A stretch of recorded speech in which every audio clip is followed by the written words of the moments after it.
মাটিতে এই বৃহত্তর ময়মনসিংহের এক খড়জন্মা পুরুষের জন্ম হয়েছে। এই খড়জন্মা পুরুষ আপনাদের এই মাটির উর্বর মাটির সন্তান একে মুশারফ হোসেন, যার জন্মের কারণে মুক্তাগাছার মাটি ধন্য হয়েছে, আমরা ময়মনসিংহবাসী ধন্য হয়েছি। প্রিয় বন্ধুরা আমার, একটি সংগঠনের কর্মী সভা হলো সেই সংগঠনের প্রাণ। আজকে এখানে উপস্থিত আছেন 28শে অক্টোবরে পরে যখন সারা দেশে হত্যা অবরোধ হয়, সেই দিন এই গুড়া ইউনিয়নের রাত্রেবেলায় পুলিশ বিডিআরের চোখ ফাঁকি দিয়ে জাকির হোসেন বাবলুর নেতৃত্বে একটি মিছিল হয়েছে। সেই মিছিলে আমারও থাকার সুযোগ হয়েছিল। বন্ধুরা আমার, এই বক্তব্যে যেমন হাততালি দিয়েছেন, পরের বক্তব্যগুলো আমার দিকে বিরক্ত হবেন। বন্ধুরা আমার, একটি কর্মী সভা, এই কর্মী সভায় ময়মনসিংহ জেলার সবচাইতে নির্যাতিত থানার নাম হলো মুক্তাগাছা উপজেলা, যার সর্বাধিনায়ক জাকির হোসেন বাবলু থেকে শুরু করে ইউনিয়নের ওয়ার্ডের তৃণমূলের কর্মীরাও অত্যাচার নির্যাতনের শিকার হয়েছেন, যেটি মুক্তাগাছার ইতিহাসে কোনোদিনই ছিল না। কারণ কি জানেন? কারণ হলো যারা নেতৃত্ব দিয়েছেন তারা জনগণ দেখলে ভয় পেত, তারা মানুষ দেখলে তাদের গদি লড়ে যেত। এই 15 বছরে যারা লড়াই সংগ্রাম করেছেন তাদের অনেকের চেহারা কালো হয়ে গেছে, তাদের অনেকের পরনে ভালো কাপড় চোপড় নেই।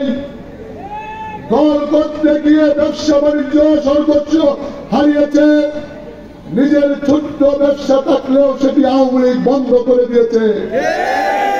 এরা রাগ অভিমান করে সবার পিছনে বসে আছে, এরা কারো সঙ্গে ধাক্কাধাক্কি করে সামনে আসে না। সামনে আসে 5ই আগস্টের পূর্বে যারা আলমারিতে সুন্দর করে কাপড় ইস্ত্রি করে রেখে দিয়েছিল, আওয়ামী লীগের সঙ্গে মিলেমিশে 15 বছর ব্যবসা বাণিজ্য করেছে, তারা এখন সামনে আসে সুন্দর চেহারা আর সুন্দর কাপড় নিয়ে। মনে রাখতে হবে, আমার দলের অনেক নেতা কর্মীরা এই মুক্তাগাছার বহু লোক আমার জেল পার্টনার। আমি 49 মাস কারাগারে ছিলাম, অনেক লোকের সঙ্গে আমার জেল কাটার সৌভাগ্য হয়েছে। আমি আজকের এই স্বেচ্ছাসেবক দলের কর্মী সভাপতি দাঁড়িয়ে বলতে চাই, আমাদের অনেক নির্যাতিত নেতা কর্মীরা 15 বছর কষ্ট করেছেন, জেল কেটেছেন, রক্তাক্ত শরীর নিয়ে হাসপাতালে গিয়েছেন। আপনারা ভাগ্যবান, আপনাদের একজন নেতা ছিল জাকির হোসেন বাবলু, যিনি কর্মীর মতো আপনাদের পাশে থেকেছেন, আওয়ামী লীগের সঙ্গে আপোষ করেন নাই। আজকে 15 বছর কষ্ট করলেন, হাসিনার চোখে চোখ রেখে কথা বললেন, পুলিশের চোখে চোখ রেখে কথা বললেন, ভয় পেলেন না, অত্যাচার মুখ করলেন, বাড়িঘর দখল হয়ে গেল, বাজার মসজিদ মাদ্রাসা দখল হয়ে গেল, তাও সহ্য করলেন। আজকে 15 বছর পরে যখন আপনার মোটর সাইকেলের পিছে একজন আওয়ামী লীগ, ছাত্রলীগ, যুবলীগের কর্মী দেখা যায়, তখন ওই নির্যাতিত কর্মীরা দলের প্রতি অভিশাপ দেয়, দলের প্রতি বলে 15 বছরে কাউকে প্রয়োজন পড়লো না। 15 বছরে আমাদের থাকবার জায়গা নাই, আমাদের কোন আত্মীয় নাই। কারো কাছে থাকবার জায়গা চাইলে সে বলতো আমার এখানে একটু বিপদ আছে, যেই যার সঙ্গে সারা জীবন চললাম, আওয়ামী লীগের কারণে সেও বন্ধুত্ব নষ্ট করলো। আর আজকে সকাল থেকে আমার বাড়িতে আত্মীয় আর বন্ধুর অভাব পড়ে না। প্রিয় বন্ধু আমার, প্রিয় গুড়াবাসী, আপনাদের মাঝে ক্ষমতার একটি আমেজ দেখা যায়। অনেকেই মনে করেন ক্ষমতায় চলে আসলাম।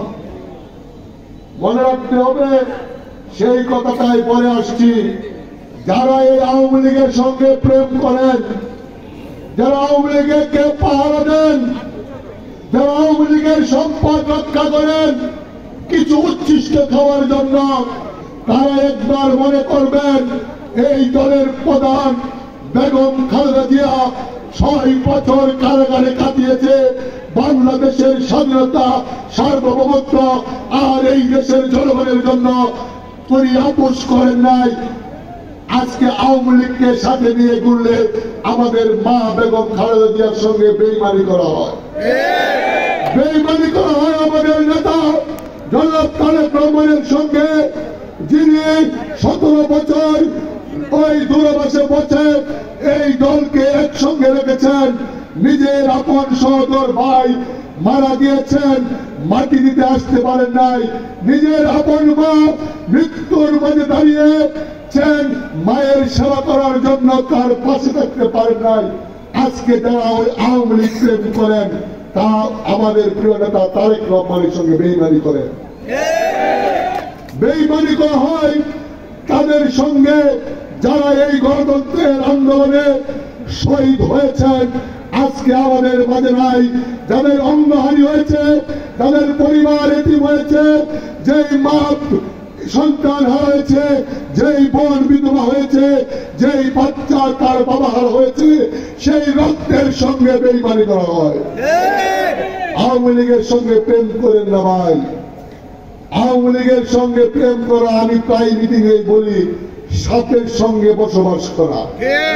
সাপকে দুধ কলা দিয়ে পুষবেন, দুধ কলা সব খাবে, যাওয়ার সময় ওই দুধ কলার মালিককে চুবল দিয়ে যাবে। আওয়ামী লীগের সাপ আজকে পালবেন, কালকে চুবল খাবেন। প্রিয় প্রিয় ভোগাবাসী, আরেকটি বিষয় আপনাদেরকে মনে করিয়ে দিতে চাই। ওই যে আপনারা ধরেই নিয়েছেন আমরা ক্ষমতায় চলে এসেছি, আপনাদের একজন কর্মী আছেন জাকির হোসেন বাবলু, যিনি 15 বছর আপনাদেরকে দিয়েছেন। আপনারা কিন্তু মুক্তাগাছাবাসী তাকে কিছু দিতে পারেন নাই। উনি 15 বছর আন্দোলন করেছেন, নিজে রিস্ক নিয়েছেন, জেল কেটেছেন। এই মুক্তাগাছায় দাঁড়িয়ে পুলিশের সামনে আওয়ামী লীগের সাথে লড়াই সংগ্রাম করেছেন। তারেক রহমান কিন্তু তাকে পুরস্কার দিয়ে ময়মনসিংহ জেলার আহ্বায়ক করেছেন, কিন্তু আপনারা মুক্তাগাছাবাসী আজকে পর্যন্ত কিন্তু তাকে কোনো পুরস্কার দিতে পারেন না। এখন আরামে বাড়িতে ঘুমাইতে